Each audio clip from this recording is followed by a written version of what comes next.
नमस्ते, जय श्री राम। आपने देखे होंगे दंगे नूह में हुए, दंगे मेवात में हुए, दंगे कश्मीर में हुए, दंगे केरला में हुए, दंगे झारखंड में हुए, दंगे बिहार में होते हैं, दंगे उत्तर प्रदेश में होते हैं, दंगे तमिलनाडु में होते हैं, दंगे केरला में होते हैं।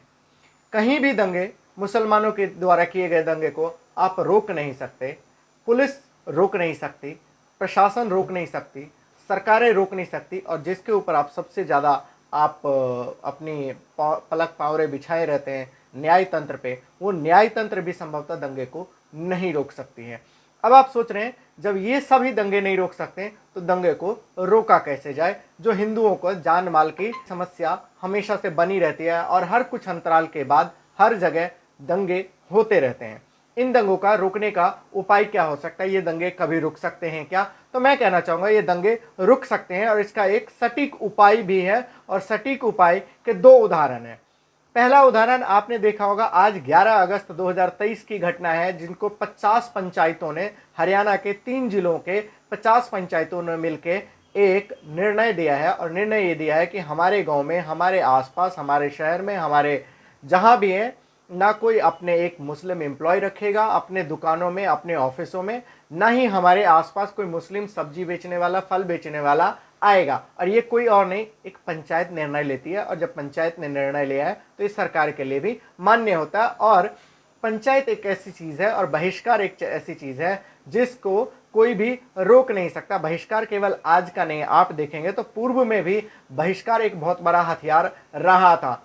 आप देखेंगे, हम दूर की बात कहाँ करते हैं, जिस गांधी जी का नाम हम हमेशा लेते रहे, गांधी जी ने विदेशी वस्तुओं का बहिष्कार का, पूर्ण बहिष्कार का नारा दिया था। और उनसे भी पहले बहुत सारे लोगों ने पूर्ण बहिष्कार के नारे दिए थे। बहिष्कार आरंभ से चलता आ रहा है। बहिष्कार का देखा होगा आपने, जेलों में भी कई प्रकार के आंदोलन चलाए जाते हैं और जेल के द्वारा भेजी गई चीजों को भी बहिष्कार किया जाता है। और बहिष्कार के आगे सरकारें भी झुकती है और सब कोई झुकता है। जब हम बात करते हैं दंगाओं के रोकने का, तो दंगाएं रोकने का एक बहुत बड़ा हथियार हो सकता है आपके लिए, यदि आपने इसका प्रयोग किया तो।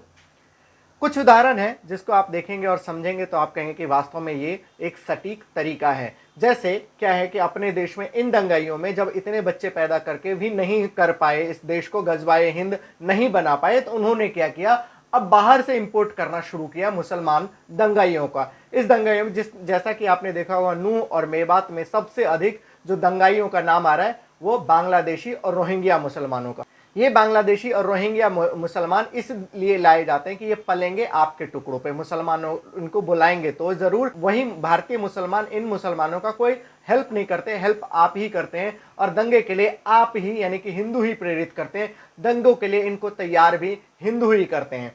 हिंदुओं के गली में आके ये फल बेचते हैं, ये सब्जी बेचते हैं, हिंदू के दुकानों में काम करते हैं, हिंदू के ऑफिसों में काम करते हैं। और जब काम करते हैं तो आप ही उनको पैसे देते हैं। उन्हीं पैसों से ये तलवार, हथियार सब कुछ खरीदते हैं। आपने देखा होगा नूह में ऑटोमेटिक गन भी चलाए गए। वो गन कहां से आए? वो आपके पैसों से ही खरीदे गए। और यदि आप चाहें तो इस दंगों को रोक सकते हैं और मुसलमान बांग्लादेशी और रोहिंग्या बांग्लादेशी अपने आप भाग जाएंगे यदि आपने उनका बहिष्कार किया तो। और इस बहिष्कार को करने के लिए आपको कुछ नहीं करना, आपकी चॉइस है। मुझे इस दुकान से लेना है, इस दुकान से नहीं लेना है, मुझे इससे सब्जी खरीदनी है, मुझे इससे सब्जी खरीदनी है। इसके लिए ना आपको कोई सरकार बाध्य कर सकती है, ना कोई न्यायतंत्र बाध्य कर सकती है, ना प्रशासन बाध्य कर सकता है। ये आपका चॉइस है कि आप किस एम्प्लॉय को रखेंगे या नहीं। क्योंकि एम्प्लॉय रखने के लिए, आप एक एम्प्लॉय रखने के लिए एक ही लोगों का इंटरव्यू नहीं लेते, 4 लोगों का इंटरव्यू लेते हैं, एक को रिजेक्ट करते हैं, एक को सेलेक्ट करते हैं। क्योंकि इन दंगों को केवल और केवल आप, यानी कि हिंदू ही रोक सकते हैं और कोई नहीं रोक सकता। नहीं तो आप केरला में पिटेंगे, आप कश्मीर में पिटेंगे, जैसे पिटे हैं वैसे पिटते रहेंगे।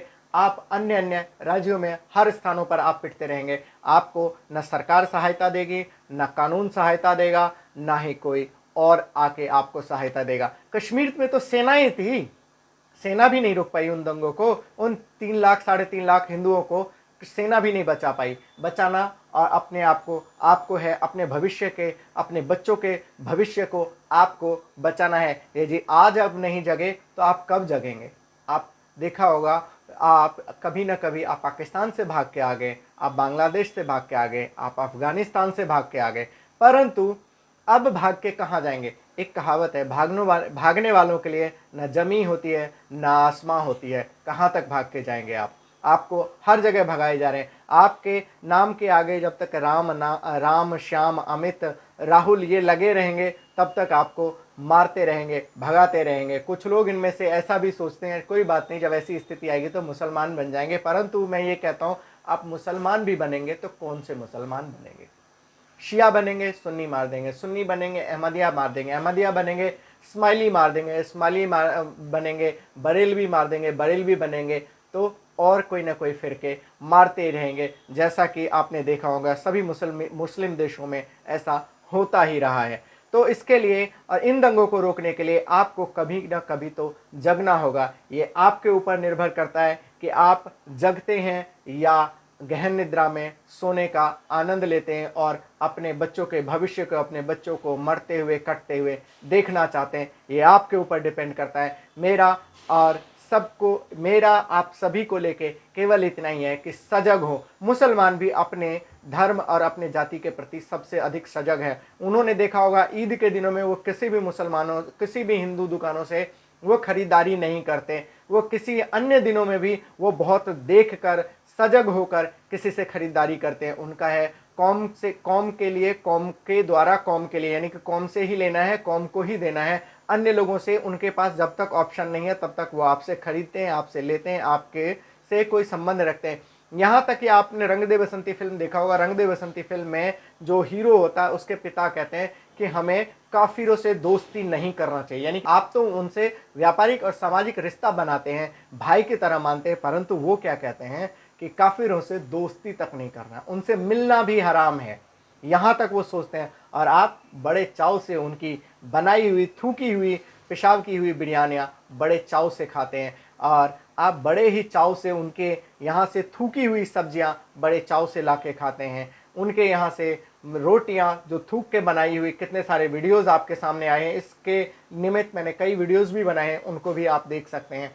तो आपको पसंद हो सकता है कि वो थूकी हुई सब्जी खाना है, वो थूकी हुई रोटी खाना है, वो सब कुछ थूके हुए या पेशाब में बने हुई चीज़ें आपको खाना है या नहीं खाना, ये आपके ऊपर निर्भर करता है। आप लोगों को से मेरा यही कहना है कि जब तक आप आर्थिक बहिष्कार नहीं करेंगे एक समाज का, तब तक आप इन दंगों को नहीं रोक सकते हैं। नमस्ते, जय श्री राम।